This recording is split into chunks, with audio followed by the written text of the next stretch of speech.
Mafia boss Pat Musitano, who struggled to push his Hamilton-based mob family to greater underworld power, was shot dead Friday after dodging death for years. The mob reporter here from the scene of Musitano's gangland murder in Burlington, Canada. He dropped dead at the scene after a gunman opened up on Pat beside his black bulletproof GMC Yukon Denali. He was not alone in the parking lot, sources tell me. Pat was with two trusted insiders, his cousin, Pino Avignon, and a longtime mob associate, John Clary. After Pat was gunned down, I'm told, Avignon and Clary chased the gunman as he peeled away, apparently hitting the getaway car with their own car, but the lone assassin escaped. Clary was shot in the attack and is in hospital. The crime scene shows what was left behind. Pat's armored SUV is parked beside a black Mercedes sedan. Police were examining both vehicles very carefully. At the edge of the parking lot, partly out on the street, is a Lincoln sedan. This, I'm told, was the vehicle Clary was in. It seems to have hit the getaway vehicle as it left. Perhaps the gunman shot at the Lincoln to stop the pursuit.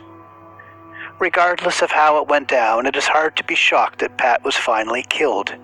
He knew he had enemies. Everyone did. Just a year ago, he was shot in an almost identical circumstance. He was beside the same armored SUV, visiting his lawyer's office in Mississauga. He took 4 bullets that day, including one to his head. Remarkably, instead of paralysis or brain damage, he was sitting up in a chair the next day, complaining of the hospital's food. Musitano symbolized the modern mob in Hamilton because of his archetype gangster appearance, his enormous girth, his throaty voice, his gangster chic, and the mayhem that shadowed him.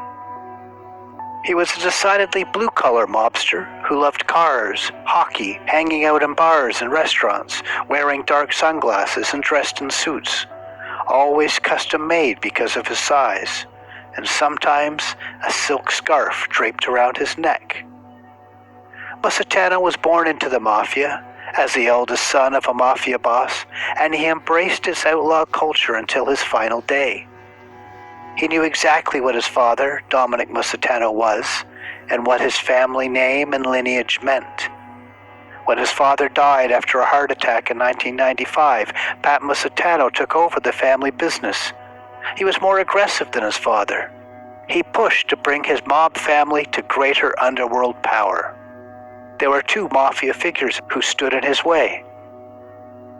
Johnny Pops Papalia was shot dead in the parking lot of his vending machine business. 2 months later, Carmen Barrilero, Niagara's crime boss, was shot dead in his home. The trigger man for both hits said Pat ordered the killings. Pat then hitched his wagon to the burgeoning power of the Rizzuto crime family from Montreal.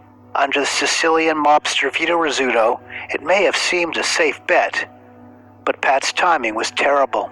He didn't get a chance to enjoy the spoils. Pat was arrested for the Papalia killing when Rizzuto took Ontario, and by the time he was released from prison, Rizzuto was extradited to the United States for the notorious murder of the 3 capos of the Bonanno family.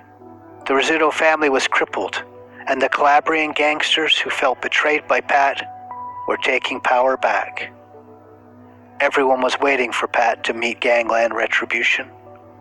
He dodged several attempts, but his luck ran out in the parking lot of a low-rent mall on a sweltering day in July.